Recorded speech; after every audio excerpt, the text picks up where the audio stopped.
Olá, queridos, tudo bem? Parece que faz um tempão que eu não gravo aula para vocês. Já faz um tempo, né? Bom, estamos aí de volta então. O tema de hoje é ciclo das rochas. Hoje é aquela aula que o pessoal da geodésia pira, tá? Eu sei que é aula assim, e o pessoal da geodésia fala: Meu Deus, é meu momento agora! É isso, tá, gente? É isso. Não que vocês também de informática, mecânica, qualidade, não tem que prestar atenção, tá, gente? Bom, vocês viram que é ciclo das rochas. Rochas, não pedras. Se vocês na prova ou qualquer outra ocasião falar pedra, quem usa pedra é craque, tá bom? Aqui é rocha, falou? Então não vem com esse negócio de pedra pra cima de mim não. Se a gente estivesse em sala, eu até diria que eu provavelmente jogaria a pedra na cara de vocês, tá? Não posso fazer essa promessa, na verdade, pessoalmente eu também não poderia, mas enfim, não quero ver ninguém falando pedra. Correto?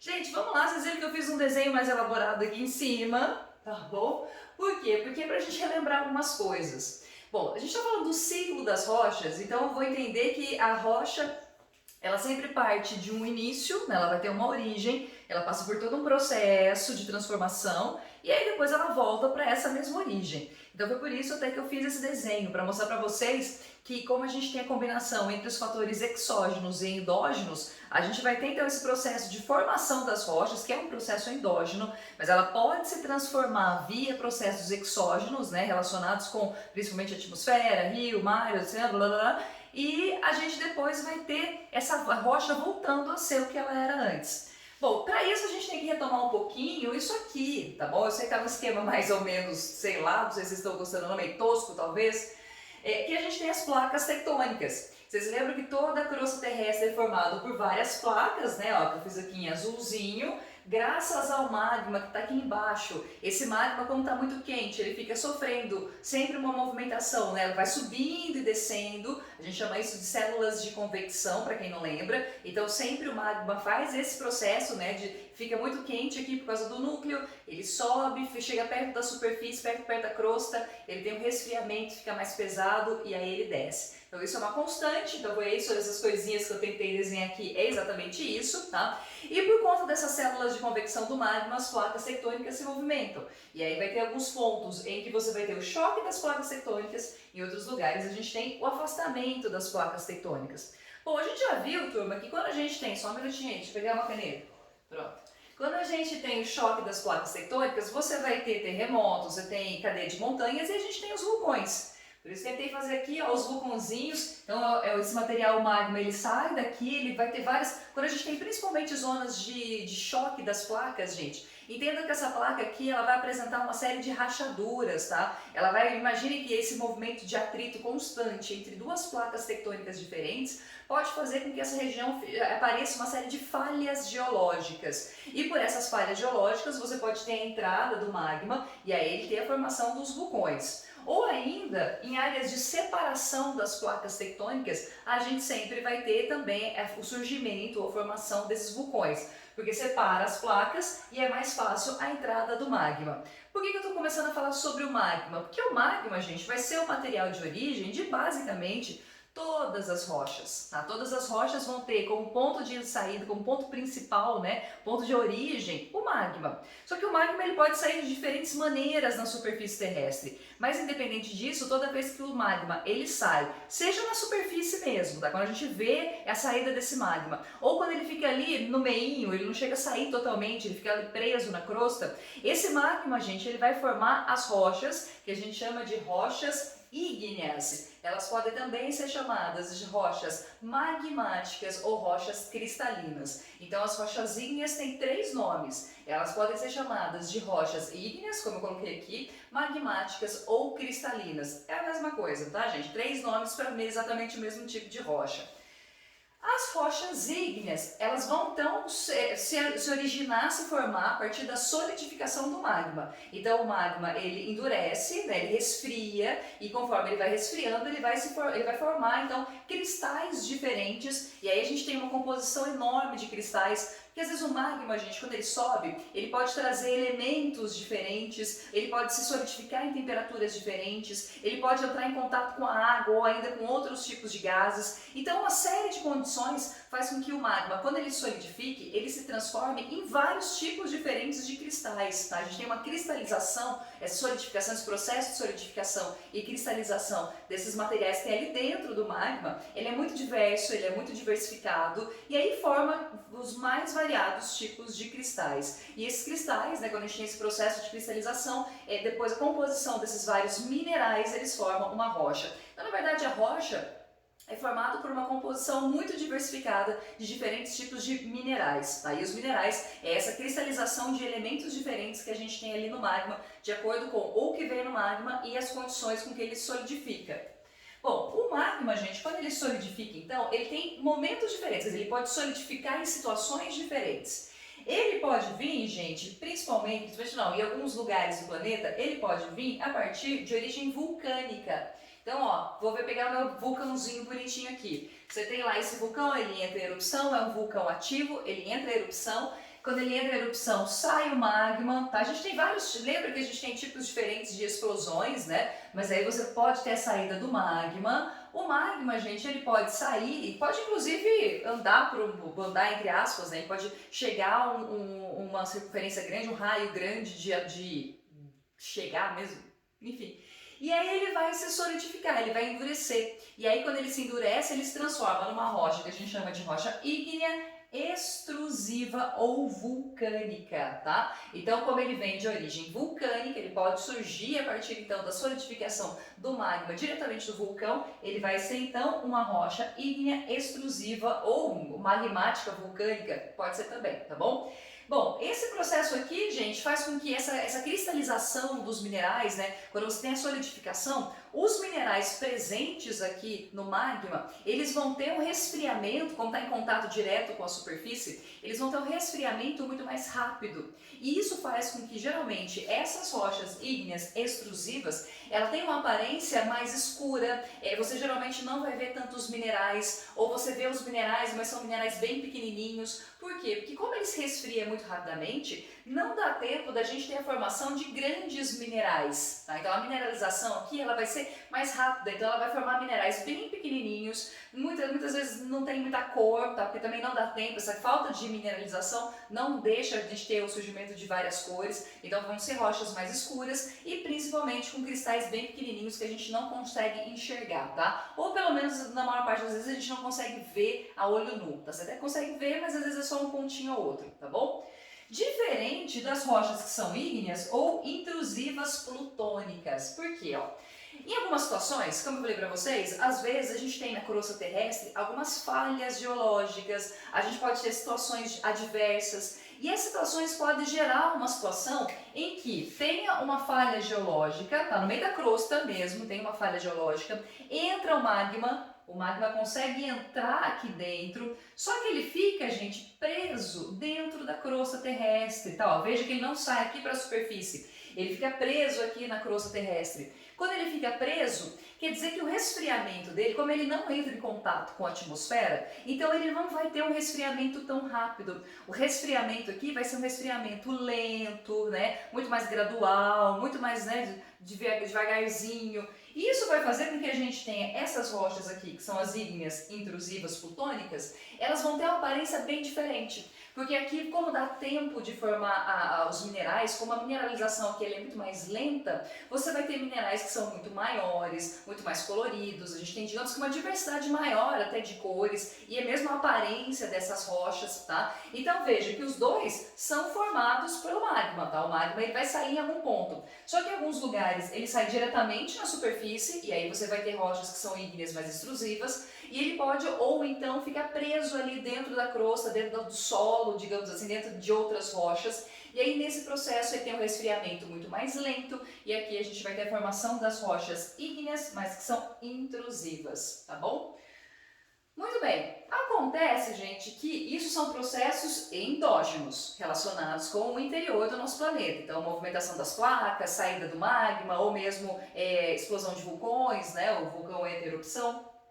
Essa rocha, em algum momento, ele pode sair na superfície. Se for uma rocha, por exemplo, ígnea plutônica, depois de um tempo, ele pode até, pelo processo de erosão, aparecer. Quer dizer, ela vai, de repente, tem lá uma erosão muito grande. E até fiz aqui, olha, tá vendo? As nuvenzinhas com chuvas, tradicionais, né? A gente tem que ter os nossos ventinhos, tá? Mostrando o quê? Mostrando que aí, depois na superfície, a gente tem os processos que a gente chama de exógenos. Então vai ser a ação do rio, ação do mar, ação do vento, ação da chuva, aquela coisa que a gente já conversou em outras semanas. Nesse caso, gente, esses elementos exógenos vão causar principalmente dois processos que a gente chama de intemperismo e erosão. O intemperismo ele vai ser o quê? O intemperismo ele é a quebra da rocha, então a rocha ela vai se quebrando, ela vai se transformando em solo, e a erosão basicamente é o transporte desse material. Então primeiro você rompe essa rocha, ela vai ficar exposta a esses elementos naturais, e aí ela começa a ser literalmente rompida, né? Ela começa a ser quebrado em pedaços cada vez menores, e aí ela vai ser transportada para outros lugares. Ser transportada, gente, significa que ela vai se transformar em sedimentos, tá? Então, e o que são os sedimentos? Vão ser pedaços menores dessa rocha, tá? Inclusive, às vezes pode ser só solo, tá? Mas são pedaços menores, então, disso que era a rocha há alguns milhares de anos atrás. Essa rocha ela vai sendo, então, corroída, ela vai sendo quebrada, ela vai se transformando em pedaços cada vez menores, e aí são sedimentos, e os sedimentos eles vão ser carregados para algum ponto. Pode ser, por exemplo, para o vale de um rio, pode ser em qualquer porção mais baixa, tá? Então você vai ter esse transporte, né, de uma área mais alta para uma área mais baixa. Esses sedimentos, eles começam a se acumular em várias camadas. E aí, gente, ele vai sofrer um processo de solidificação. É como se literalmente esses sedimentos sofressem uma espécie de cimentação. É um processo químico, tá? Processo lento também, é um processo químico que vai solidificando esses vários sedimentos. E aí esses sedimentos, como o nome mesmo está dizendo, vai formar as rochas que são sedimentares, tá? Rochas sedimentares são rochas formadas por sedimentos. Podemos dizer, inclusive, que essas rochas sedimentares são restos. Tá? Ele vai ser o resto de uma outra rocha que foi se fragmentando em pedaços menores. Então toda rocha sedimentar é na verdade o resto de alguma outra coisa anterior a ele.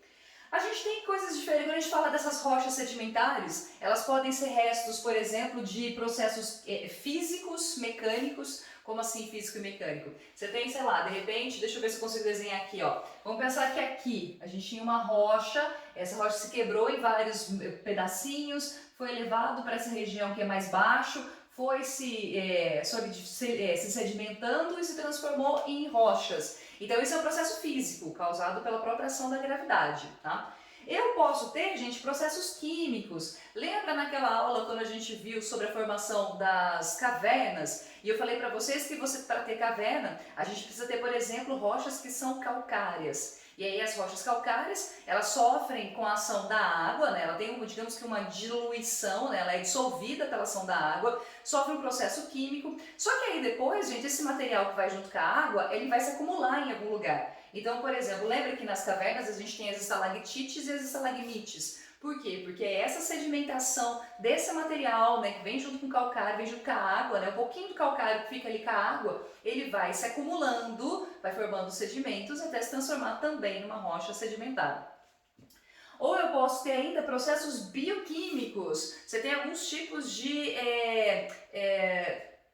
organismos vivos que podem se acumular e se transformar numa espécie de rocha, tá? Então aí você tem elementos que são não só químicos, mas também biológicos, formando aí esse tipo de material, tá bom? Gente, muito bem, ó, então rochas ígneas, rochas sedimentares. Tanto essa quanto essa, e na verdade aquela lá também, mas vamos pegar essas duas primeiro. Essas duas, elas podem sofrer transformações. Que tipo de transformação? O que causa uma transformação numa rocha? Qual que é o elemento que não é o intemperismo, tá, gente? O intemperismo é superficial, é uma mudança na estrutura física mesmo da rocha. O que pode mudar essa rocha a ponto dela tomar outro formato, a ponto dela ter outra cara?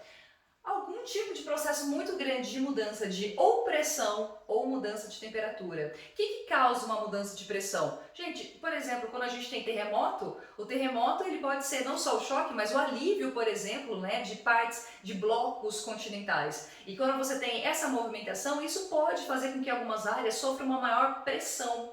Ou então temos uma situação, lembra das bacias sedimentares? Que aí você tem um bacião, né, de repente, sei lá, um lago, um oceano, que foi soterrado por vários sedimentos, e aí alguma coisa ficou ali embaixo. Bom, só esse peso dessas camadas em si já é uma espécie de pressão. Então, de repente, ali embaixo, você pode ter uma mudança de pressão.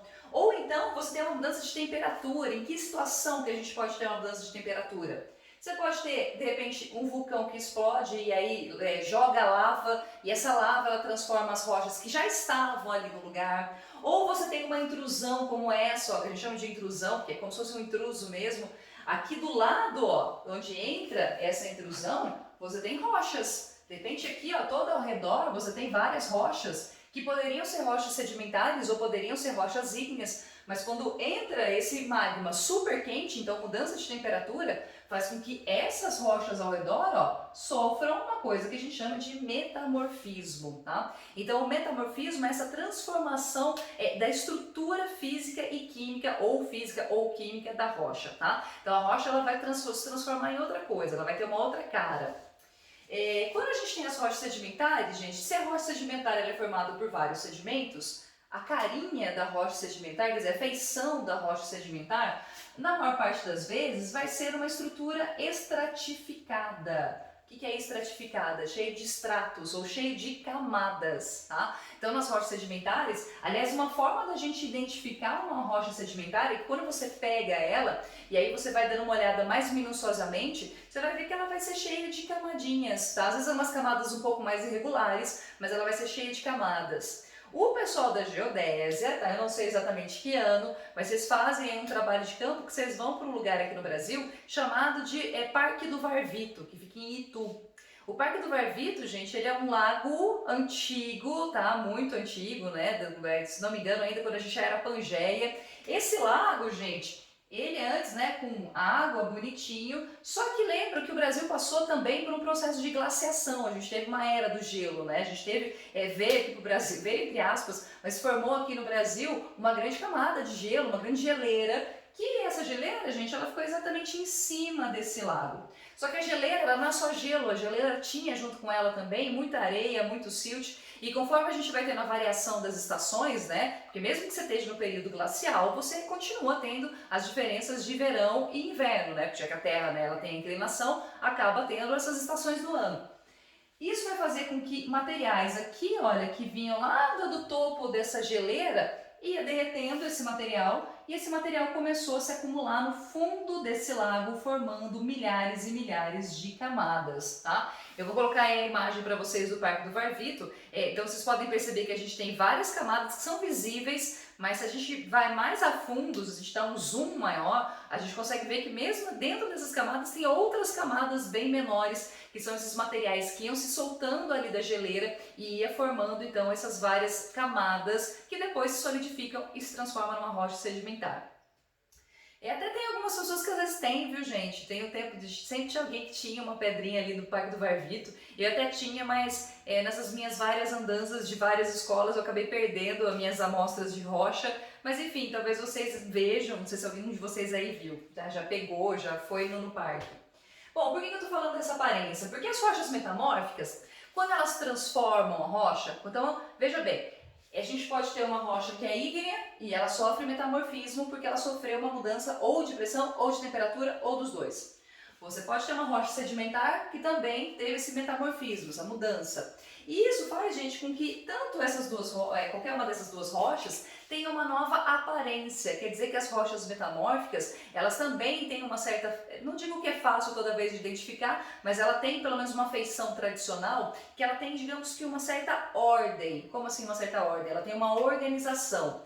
Se eu pego uma rocha ígnea, gente, então essa rocha ígnea, geralmente você vai ter lá vários minerais que ficam sem nenhum tipo de organização. Quer dizer, os minerais eles estão ali desorganizados, eles não têm uma forma, uma ordem bonitinha.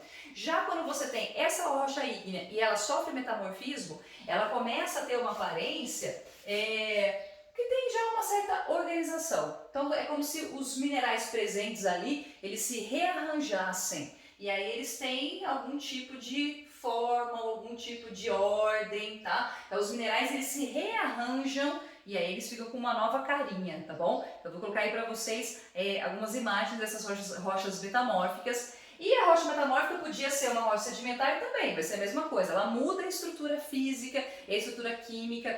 Pode ser as duas coisas ou pode ser só uma delas, mas aí a rocha ela fica com uma outra cara, uma outra feição, tá bom? Vou colocar aí vários exemplos, tá? Como rocha ígnea, por exemplo, eu tenho basalto, é muito comum, granito é muito comum, tá? Granito, não granizou, tá? O granito também é um tipo de rocha ígnea. Geralmente as rochas ígneas, como é formado diretamente do magma, principalmente as intrusivas, elas têm uma resistência maior, elas são muito mais resistentes, né? Até para a pressão da chuva, ao vento.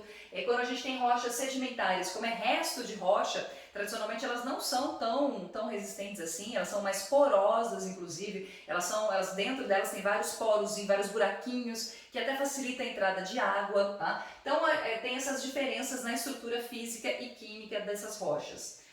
Muito bem, gente, olha, eu não coloquei exemplos, né? Eu estava falando dos exemplos. Aqui nas rochas sedimentares, aí eu posso ter... Boa pergunta, hein? Enquanto eu estou pensando aí, eu vou colocar exemplos, porque aí eu vou procurar e aí eu coloco aí a imagem de vocês de algumas rochas sedimentares, tá bom? E aí depois essas rochas sedimentares também podem se transformar. O mármore, por exemplo, é uma rocha metamórfica, tá? Então também sofre esses metamorfismos. Bom, por que a gente chama de ciclo da rocha? Por que é um ciclo, gente? Porque, ó, o que vai acontecer é que depois de milhares e milhares de anos que essa rocha aqui se formou, como a gente tem o choque das placas tectônicas, ó, quando a gente afasta as placas, aqui é uma área onde provavelmente você está tendo formação de material, quer dizer, as rochas elas estão se formando. Então sai o material aqui de dentro do manto terrestre, ele sai, vai aqui para a superfície e solidifica. Então quer dizer que você tem a formação de alguma coisa.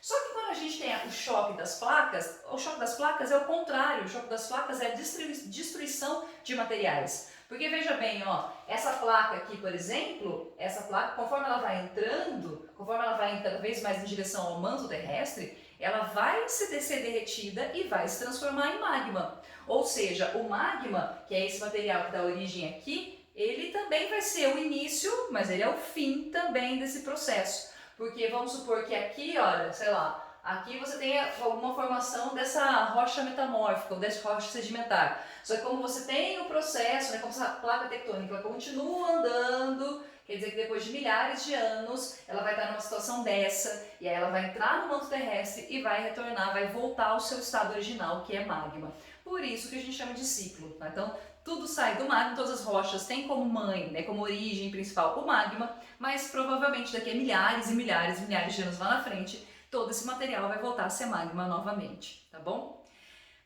Gente, espero que vocês tenham entendido, tá? Espero que não tenha ficado confuso. Qualquer dúvida, vocês sabem, é só me chamar, é só colocar em algum lugar que aí eu respondo pra vocês, tá bom? Beijo e até mais, boa semana. Tchau, tchau!